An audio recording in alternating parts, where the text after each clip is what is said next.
ഇപ്പോൾ ശൈല ടീച്ചർ നമ്മോടൊപ്പം ചേരുന്നു. നല്ല പോളിംഗ് ശതമാനം വടകരയിലുണ്ടായി. എങ്ങനെയാണ് ഈ പോളിംഗ് ശതമാനത്തെ കാണുന്നത്?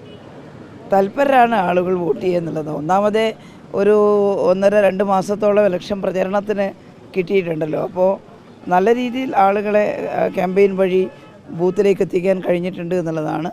അപ്പോൾ അതുകൊണ്ടായിരിക്കാം പോളിംഗ് ശതമാനം കൂടിയിട്ടുണ്ടാവുക. സ്ത്രീകളൊക്കെ വലിയൊരു പങ്കാളിത്തം ഈ വോട്ടിങ്ങിൽ കണ്ടു. അതൊക്കെ ശൈല ടീച്ചർക്ക് അനുകൂലമായി മാറും എന്നുള്ളൊരു പ്രതീക്ഷയിൽ തന്നെയാണ് ഇപ്പോഴും. അതിലൊരു നല്ല അനുകൂലാവസ്ഥയുണ്ട് എന്നാണ് ഞാൻ കരുതുന്നത്. പല വിഷയങ്ങൾ വടകരയിൽ വന്നു കഴിഞ്ഞപ്പോൾ. ഇന്ന് UDF സ്ഥാനാർത്ഥി പറഞ്ഞ വർഗീയ ധ്രുവീകരണം പോലുള്ള വിഷയങ്ങളൊക്കെ ഉണ്ടായി എന്നുള്ളതാണ്.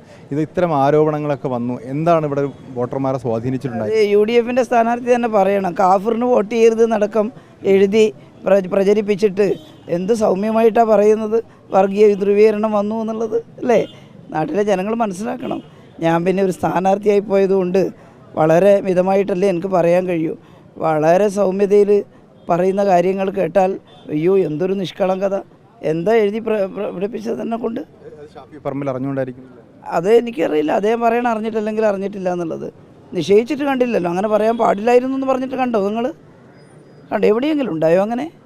ഇതുവരെ നമ്മുടെ മണ്ഡലത്തിൽ എവിടെയെങ്കിലും ഉണ്ടായോ? ഈ വടകര പാർലമെൻറ്റ് മണ്ഡലത്തിലെ ഇലക്ഷന് എപ്പോഴെങ്കിലും അങ്ങനെ ഒരു വർഗീയ ധ്രുവീകരണം ഉണ്ടാക്കാനുള്ള പോസ്റ്റർ ഇട്ടോ? ആ പോസ്റ്റർ ഇട്ടപ്പോൾ അങ്ങനെയാണെങ്കിൽ ഇത്ര ധാർമ്മികത ഉണ്ടെങ്കിൽ പറയണ്ടേ? കേട്ടില്ലേ? അപ്പോൾ ഒരു സ്ഥാനാർത്ഥി എന്നുള്ള നിലയിലും മിതത്വം നമ്മളെല്ലാം പാലിക്കണം.